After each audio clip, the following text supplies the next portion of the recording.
καλώς ήρθατε στο πέρασμα του Πάδου.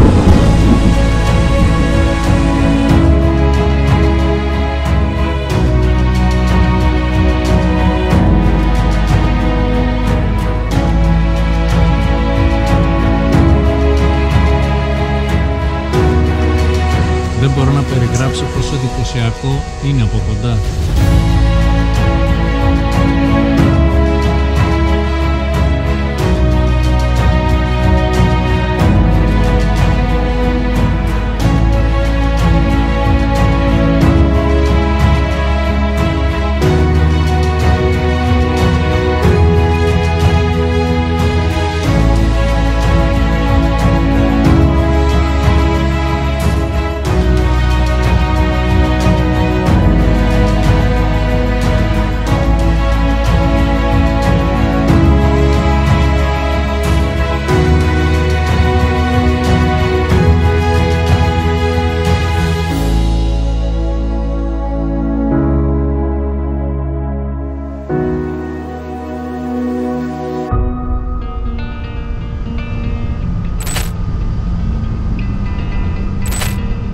Αυτή τη φορά ξεκινήσαμε κάπως διαφορετικά, ξεκινώντας πολύ νωρίς το πρωί για να αποφύγουμε τις πολύ υψηλές θερμοκρασίες του καλοκαιριού. Βρισκόμασταν ήδη στο δρόμο για μια περιοδεία σε ένα από τα πιο μαγευτικά σημεία της χώρας.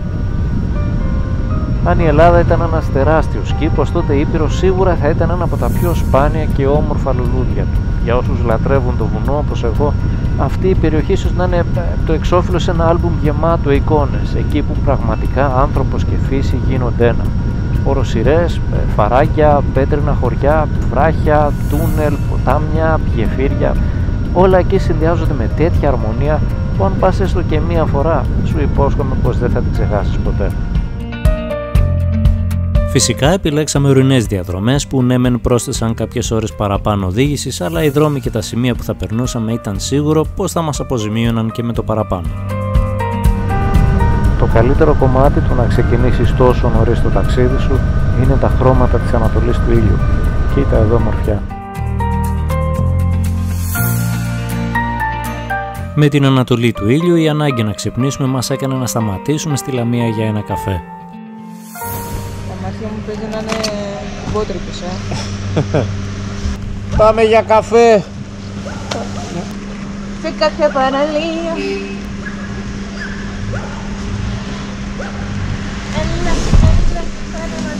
Μισή ώρα ήταν αρκετή για να κάνει ο καφές στη δουλειά του, τουλάχιστον για μένα. Από εδώ και μετά ξεκινούσαν οι ορεινές διαδρομές, με πρώτη και καλύτερη τις στροφές του Τυμφριστού.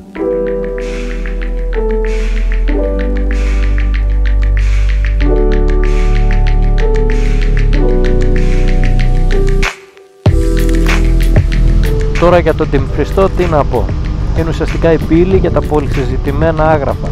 Με την Βρυτανία να έχει το μεγαλύτερο ποσοστό δάσους από όλους τους δρόμους της χώρας, νομίζω 50% περίπου. Όπου και να γυρίσεις το κεφάλι σου βλέπεις πράσινο, βλέπεις φύση, έλατα, πανέμορφα χωριά και μια τεράστια ιστορία.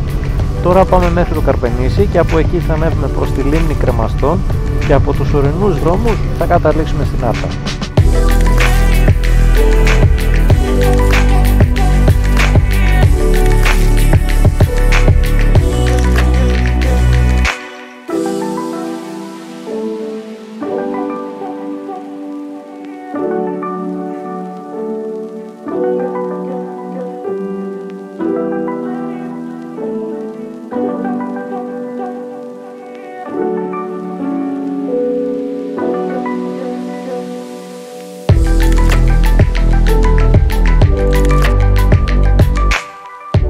Οι διαδρομές στο Τυμφριστό είναι αυτό που θα περίμενε κανείς και ακόμα περισσότερα. Στρεφτεροί δρόμοι ανάμεσα σε έλατα σε προσκαλούν να απολαύσεις την οδήγηση, αλλά και να έρθεις και λίγο πιο κοντά σε βουκολικές καταστάσεις.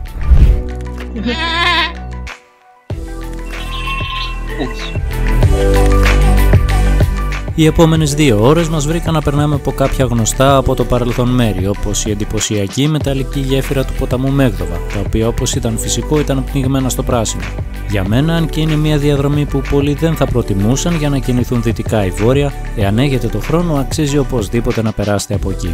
Οι δρόμοι στο δυτικό τμήμα του νομού είναι κάπως δύσκολοι και θα ξοδέψετε αρκετό χρόνο για να το διασχίσετε, αλλά το τοπίο θα σας ανταμείψει και με το παραπάνω.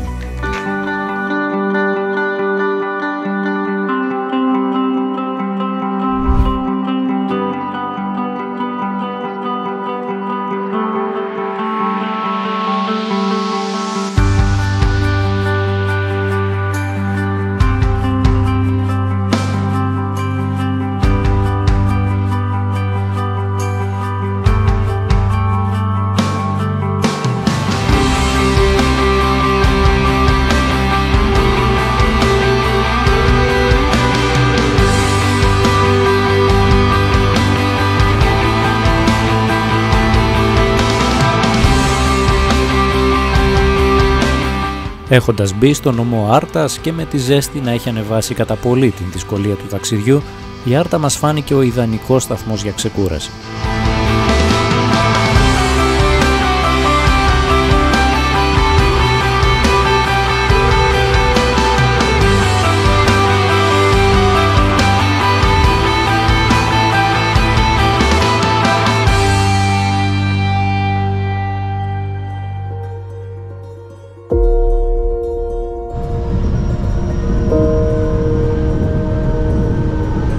Και κάπου εδώ θα σας πω μια ιστορία που πάει πίσω κάτι παραπάνω από 2.000 περίπου χρόνια.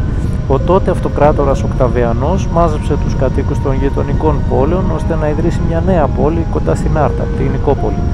Η πόλη αυτή μάζεψε όμως τόσους πολλούς κατοίκους που οι ανάγκες της για πόσιμο νερό έγιναν τεράστιες.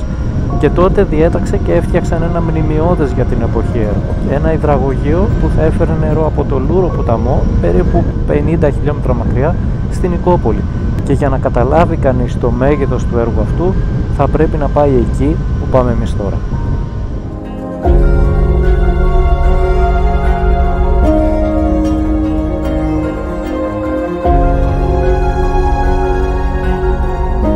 Περίπου 6 χιλιόμετρα μετά τη Φιλιππιάδα, στον Άγιο Γεώργιο, στρίψτε απότομα δεξιά και θα δείτε αυτό εδώ.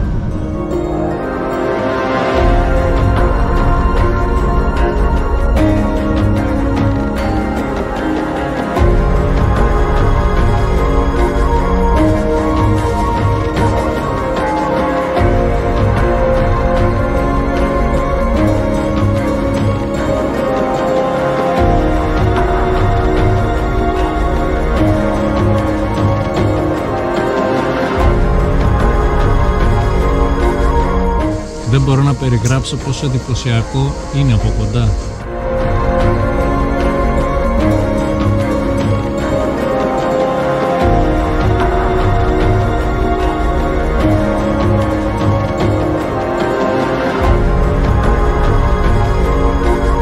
Πάντως εμένα όλο αυτό το σκηνικό εδώ μου θυμίζει το παιχνίδι. Θα μπορούσε πολύ άνετα να είναι σκηνικό για Tomb Raider.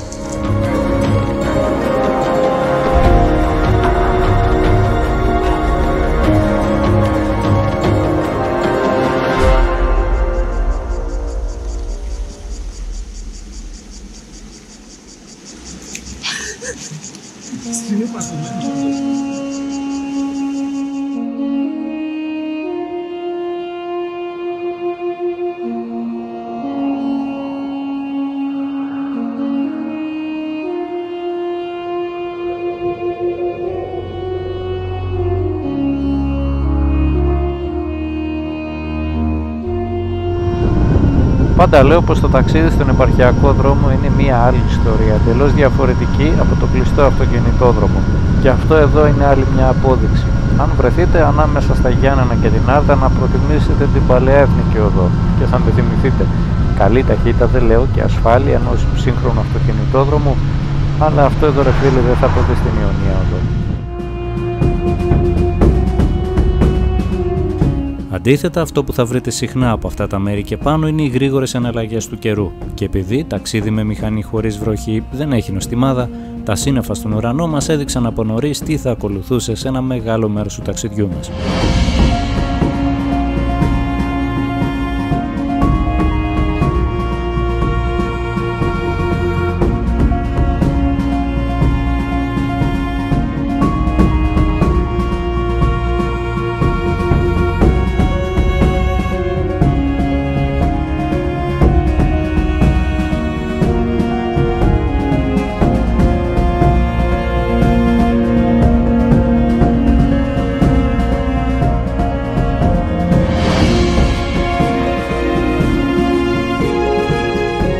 Έχω έρθει πολλές φορές στα Γιάννενα και κάθε φορά είναι όπως και η πρώτη. Το επιβλητικό κάστρο, η λίμνη Παμβότιδα και το νησί με τα μικρά φέρι παραμένουν στο χρόνο τα σήματα κατά τεθέν της πόλης.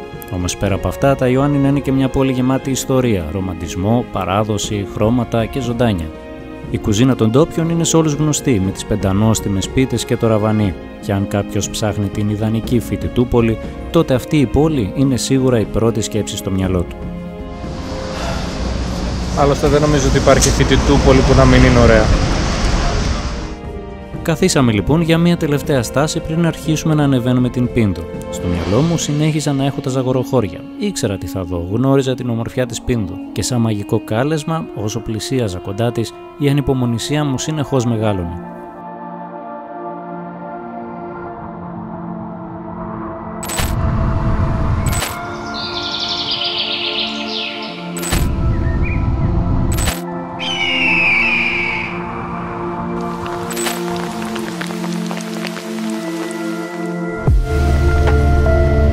Και τώρα πρέπει εγώ να σταματήσω να θαυμάζω αυτό εδώ για να σας περιγράψω.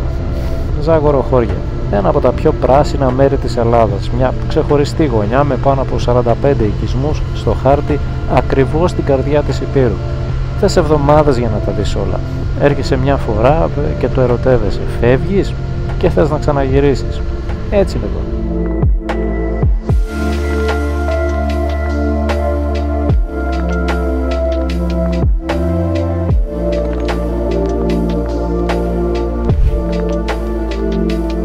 Έχοντας ήδη ταξιδέψει πολλές ώρες με τη μηχανή, ο τελικός προορισμός μας για την πρώτη μέρα ήταν το Τσεπέλοβο. Κουρασμένοι και ταλαιπωρημένοι από τη ζέστη και τη βροχή, το μόνο που θέλαμε ήταν να φτάσουμε στο ξενοδοχείο. Επιλέξαμε το Φαράγγι, έναν παραδοσιακό ξενώνα σε ωραίο σημείο, με θέα από το μπαλκόνι και άνετα δωμάτια. Θα έλεγα από τις περιπτώσεις που χαίρεσε για την επιλογή που έκανες. Χωρίς να χάσουμε περισσότερο χρόνο, βγήκαμε να περπατήσουμε στα δρομάκια του χωριού και κάπου εκεί κατάλαβα γιατί θεωρείται το ομορφότερο σε όλα τα ζαγοροχώρια.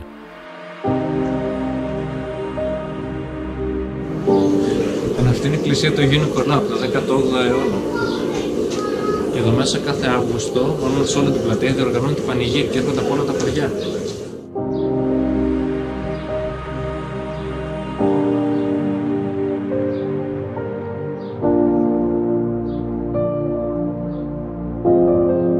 Όπως όλα τα γνήσια υπηρώτικα χωριά, το Τσεπέλοβο είναι ένας παραδοσιακός οικισμός που η πέτρα παίζει τον πρώτο ρόλο όπου και αν κοιτάξει κανείς. Από το νεονόβιο πλάτανο που βρίσκεται στην πλατεία του χωριού, ξεκινάει ένα οδηπορικό σε ένα δίκτυο από ανηφορικά λιθόστρωτα σοκάκια του χωριού, σε γέφυρες, σε αυλόπορτες αρχοντικών και σε κήπους σπιτιών γεμάτους λουλούδια και δέντρα. Σου έχει καρφωθεί εσένα να φας βατόμουρα. Δεν είναι βατόμουρα αυτό. Τι είναι? Ξέρω τι είναι αυτό. Μην το φας πάνω.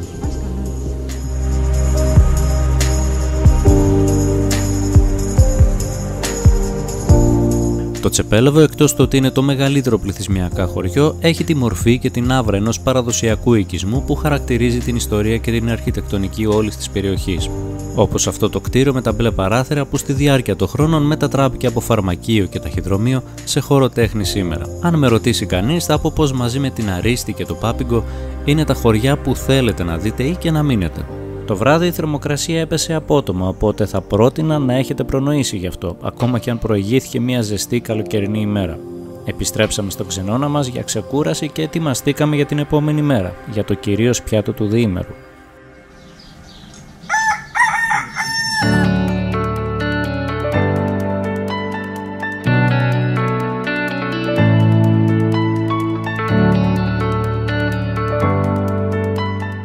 Έχοντας απολαύσει το χορταστικό πρωινό που μας προσέφεραν η Κατερίνα και ο Διομήδης στον ξενώνα τους, αφήσαμε πίσω το Τσεπέλοβο για να διασχίσουμε το κεντρικό και ανατολικό Ζαγόρι. Με τη λογική να επιλέξουμε μερικά σημεία στο χάρτη και όπου μας αρέσει σταματάμε, μέχρι να μας πιάσει η νύχτα, φτιάξαμε για τη δεύτερη μέρα της περιοδίας μας μια τυπική διαδρομή που περιλαμβάνει τα πιο γνωστά σημεία.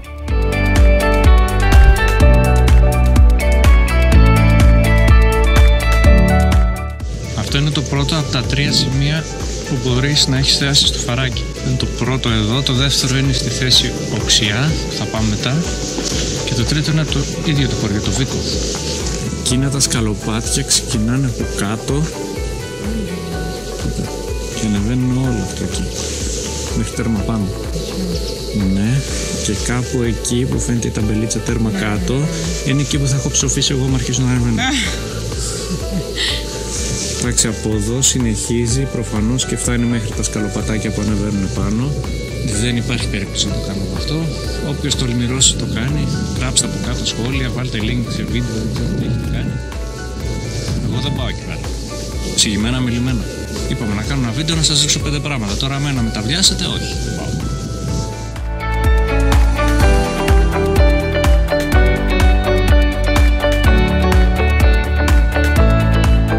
Γενικά το δύσβατο της περιοχής, η φυσιολογία του εδάφους σε αυτά τα μέρη με τα πολλά ποτάμια και τα ρέματα ανάγκασαν τους ντόπιους να κατασκευάσουν γεφύρια και εδώ θα βρείτε πολλά γεφύρια.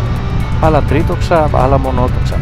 Και εκείνα τα χρόνια ο τρόπος του να επιδεικνύουν οι πλούσιοι τα χρήματά τους δεν ήταν βίλες στη Μύκονο και iPhone με στρασάκια, αλλά να χρηματοδοτήσουν την κατασκευή αυτών των γεφυριών.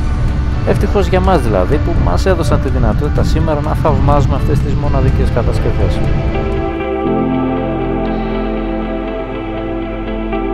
Το γεφύρι Καλογερικό ή Πλακίδα, όπως το ξέρουν οι περισσότεροι, βρίσκεται λίγο πριν το χωριό Κήπη. Είναι ένα από τα πιο διάσημα γεφύρια της περιοχής, το οποίο ξεχωρίζει από τα 3 σχεδόν ολόιδια τόξα του.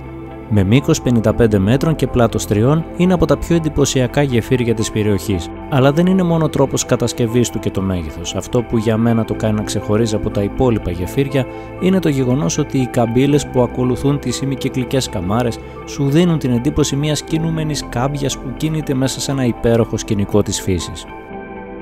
Κοίτα σκηνικό.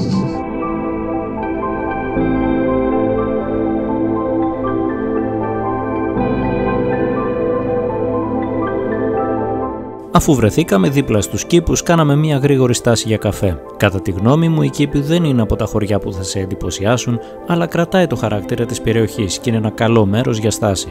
Μισή ώρα μετά συνεχίσαμε την πορεία μας για να βρούμε σε μόλις 2 χιλιόμετρα και πάνω στο κεντρικό δρόμο το πιο γνωστό από όλα τα γεφύρια της περιοχής.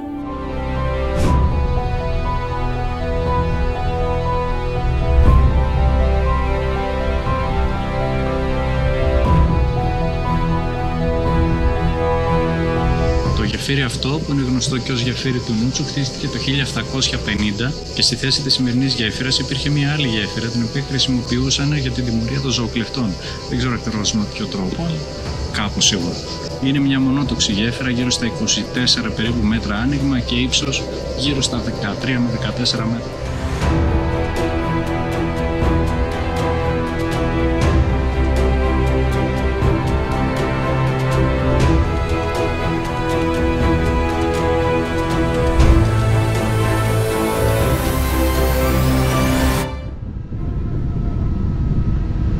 Κάπου εδώ να πω πως όλοι καταλαβαίνουμε ότι μια περιοχή όπως τα Ζαγοροχώρια, η Βάλια Κάλτα ή τα Τζουμέρκα δεν υπάρχει περίπτωση να τα γυρίσεις όλα σε 2-3 μέρες, ακόμα και να τα πιάσεις ξεχωριστά το καθένα. Και φυσικά δεν θα μείνουμε σε αυτά που μόλις είδαμε. Έχω πολλά να σας δείξω από εδώ. Θα πάμε στο Βοηδομάτι ποταμό, θα περπατήσουμε στο γραφικό Πάπικο με τις κολυμπήθρες, θα ανακαλύψουμε τη ζωή των Σαρακατσάνων στο Γυφτόκαμπο, θα πάμε σε μοναστήρια στην άκρη του Βίκου, στο Φαράγγι, θα περπατήσουμε στο Μονοδέντρι και μετά η διαδρομή λέει Μέτσοβο και το επιστέγασμα αυτής της εκδρομής, το πέρασμα του Μπάρου, το υψηλότερο πέρασμα δρόμου στην Ελλάδα και με καιρό που μάλλον όπως δείχνει θα είναι δύσκολος. Αν σας πω ότι δεν ανυπομονώ, μάλλον θα σας πω ψέματα.